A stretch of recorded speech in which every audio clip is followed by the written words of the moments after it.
I can't think nothing better than spending my day with you. My life's sunny and better, girl, when I'm with you. She illuminates so bright like a star in the skylines. She got the looks, the good, oh boy, I need her so bad in my life. Banyak yang menyebut daun kelor sebagai superfood atau daun ajaib. Dan banyak sekali penjelasan mengenai keampuhannya untuk menyembuhkan berbagai macam penyakit. Tapi hanya sedikit yang menjelaskan efek samping dari penggunaan daun kelor.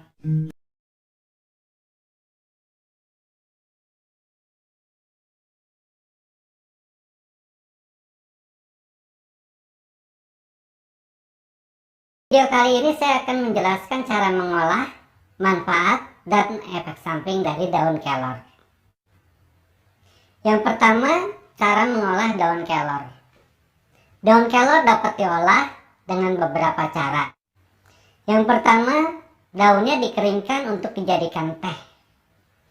Mengeringkannya jangan dijemur di bawah sinar matahari langsung, tapi cukup diangin-angin aja di dalam rumah, agar kandungan vitamin dan nutrisinya tidak hilang.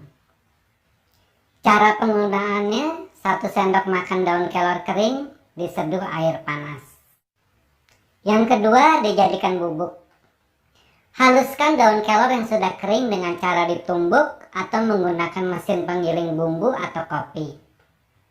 Cara penggunaannya, 1 sendok teh bubuk daun kelor diseduh air panas. Cara yang ketiga, direndam di air mendidih. Didihkan 2 gelas air, masukkan 2 genggam daun kelor segar yang sudah dicuci bersih, matikan api, saring sesudah dingin. Ramuan daun kelor biasanya diminum 2 kali sehari 1 gelas.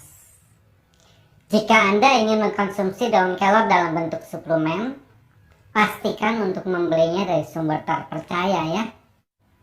Hal kedua yang akan kita bahas adalah manfaat daun kelor untuk kesehatan. Informasi yang akan saya berikan berikut ini saya dapatkan dari beberapa sumber seperti WebMD, Halodoc, dan lain-lain. Kandungan vitamin dan mineral dalam daun kelor memiliki manfaat yang sangat baik bagi kesehatan. Antara lain, sebagai zat antioksidan. Daun kelor memiliki kandungan senyawa antioksidan tinggi yang dapat membantu melawan radikal bebas dalam tubuh. Radikal bebas adalah sebutan untuk sel-sel rusak yang dapat menyebabkan kondisi negatif tertentu, seperti mengakibatkan penuaan dini. Manfaat lainnya adalah menurunkan kadar kolesterol. Pada daun kelor, efek penurunan kolesterolnya disebut mirip dengan kacang almond dan gandum. Alasannya adalah karena daun kelor memiliki kandungan serat yang dapat membantu mengurangi kadar lemak jahat, juga mengurangi penyerapan kolesterol ke dalam aliran darah. Manfaat selanjutnya, menyehatkan mata. Wortel, pepaya, dan tomat diketahui sebagai makanan yang dapat membantu menyehatkan mata. Kandungan antioksidan yang tinggi dari daun kelor juga dapat membantu menjaga kesehatan mata. Manfaat lainnya, menyehatkan pencernaan. Daun kelor umum digunakan sebagai obat untuk mengatasi gangguan saluran pencernaan, termasuk juga masalah asam lambung. Tanaman ini kaya akan kandungan tanin dan flavonoid, yaitu antioksidan nabati yang ampuh untuk mengatasi peradangan, iritasi, serta mengatasi masalah yang berhubungan dengan mah. Daun ini juga sering digunakan untuk mengatasi anemia.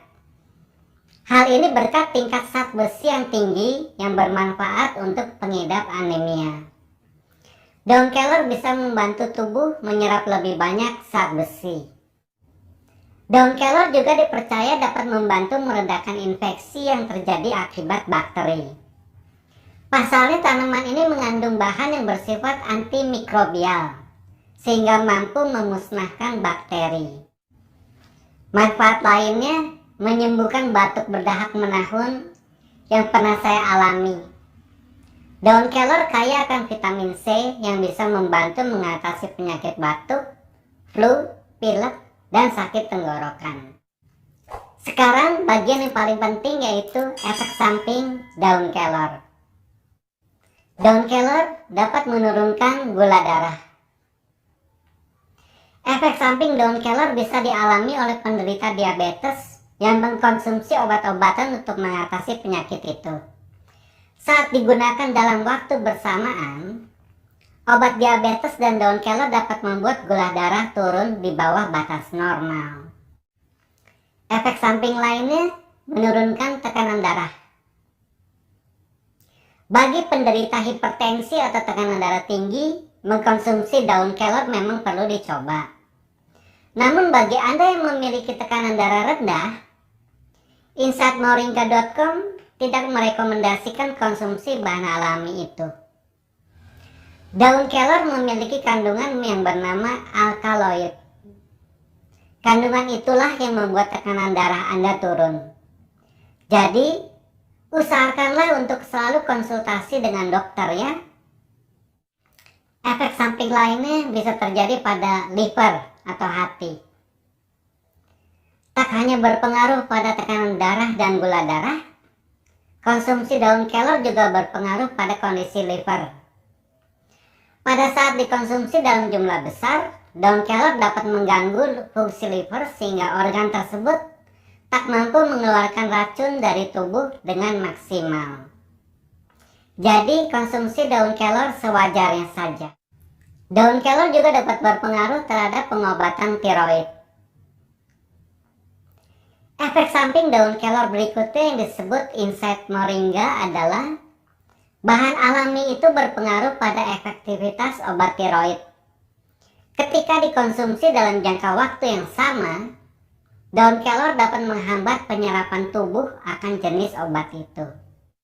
Efek samping daun kelor muncul saat Anda mengkonsumsi daun kelor tidak sesuai dengan kondisi Anda.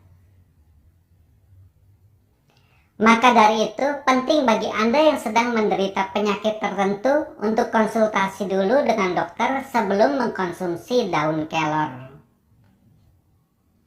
Tujuannya agar tidak ada efek samping yang perlu Anda rasakan. Efek samping daun kelor muncul saat Anda mengkonsumsi daun kelor tidak sesuai dengan kondisi Anda. Maka dari itu, penting bagi Anda yang sedang menderita penyakit tertentu untuk konsultasi dulu dengan dokter sebelum mengkonsumsi daun kelor. Tujuannya agar tidak ada efek samping yang perlu Anda rasakan.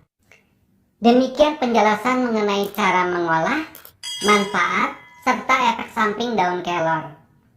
Kalau ada saran atau kritik, silahkan sampaikan di komentar ya. Terima kasih atas waktunya menonton video ini sampai selesai. Sampai jumpa di video saya berikutnya.